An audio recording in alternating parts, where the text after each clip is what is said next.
में पुलिस और कर्म माफिया के लोगों के बीच मुठभेड़ हुई है, कितने लोग पकड़े गए और सिपाही सोनू कुमार की हत्या में क्या मामला खुला है? देखिए, ये जो जैसा कि आपको विदित है कि रविवार को अवैध खनन को रोकने के प्रयास में हमारा एक सिपाही कांस्टेबल सोनू, जो कि थाना सैया पर पोस्टेड था, वो शहीद हो गया और उस पर ट्रैक्टर चढ़ गया था। उसका मुकदमा खेड़ागढ़ थाने में पंजीकृत किया गया। उसके बाद उसकी विवेचना प्रारंभ की गई। साथ ही साथ जो है अवैध खनन करने वाले जितने भी माफिया हैं उनका सबका चिन्हीकरण किया गया। उसके बाद उनके खिलाफ़ जो कार्रवाइयाँ प्रारंभ की गई और दबिशें डाली गई। राजस्थान क्षेत्र में जो है कैंपिंग करते हुए मैंने भी सभी टीमों के साथ जो है वहाँ पर 10 टीमें लगाई गई थी और सभी सर्विलांस की मदद से, लोकल मुखबिरी के माध्यम से, अन्य जानकारियों को इकट्ठा करते हुए, पूर्व जो है इस तरह के इंसिडेंट्स की स्टडी करते हुए अपराधियों का चिन्हीकरण किया गया और उनके खिलाफ़ दबिशें दी गई।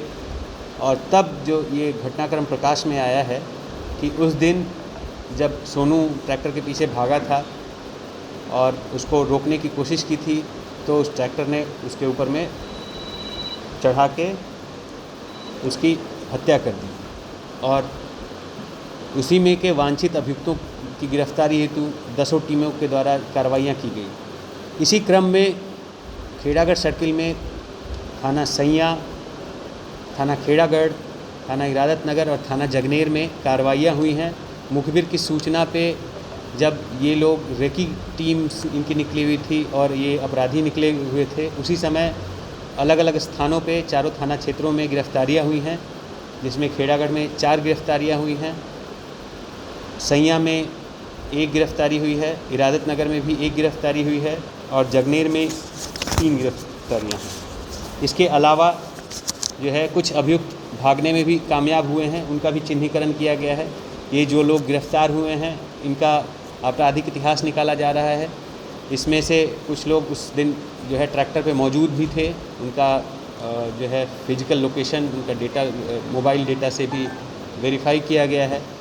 वो जो जिस ट्रैक्टर से इन लोगों ने चढ़ाया था उस समय ये लोग वहाँ मौजूद थे और भी अन्य जो है वांछित अभियुक्त हैं उनका भी चिन्हीकरण किया गया है। इनसे पूछताछ में उनकी भी जानकारियाँ मिली हैं।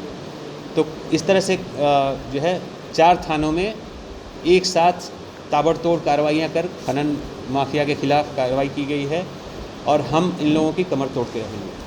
सर, ये 4 जो अपराधी पकड़े हैं इनमें मेन मुख्य हत्या में शामिल कौन है? इसमें जो सैया थाना क्षेत्र में एक व्यक्ति पकड़ा गया है, जो उसने पुलिस पे फायरिंग भी की और उसके बाद उसकी गिरफ्तारी हुई है। 2 अन्य लोग भागने में सफल रहे हैं, जो उसके अन्य साथी थे, रविंद्र सिंह और वीरू। और प्रकाश पकड़ा गया है, मोटरसाइकिल से था ये, तो मोटरसाइकिल की भी बरामदगी हुई है और अवैध असलहों की भी बरामदगी हुई है। और ये भी उस समय मौजूद था, उस घटनाक्रम में शामिल था और इसको जो है वहाँ से भी दाखिल किया जाएगा, खेड़ागढ़ से भी दाखिल किया जाएगा और सैया पे जो मुठभेड़ हुआ है उसमें भी इसकी गिरफ्तारी हुई। आपराधिक इतिहास वगैरह सब क्या है इनका?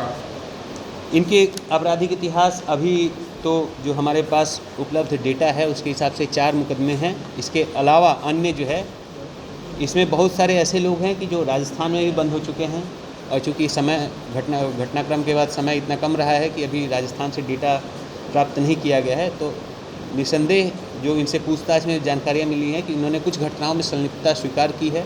इन्होंने बताया है कि ये कुछ घटनाओं में जेल भी गए हुए हैं, लेकिन इसका टोटल वेरिफिकेशन जो है राजस्थान की पुलिस के से डेटा लेकर और अपने यहाँ भी डेटाबेस चेक करके किया जाएगा।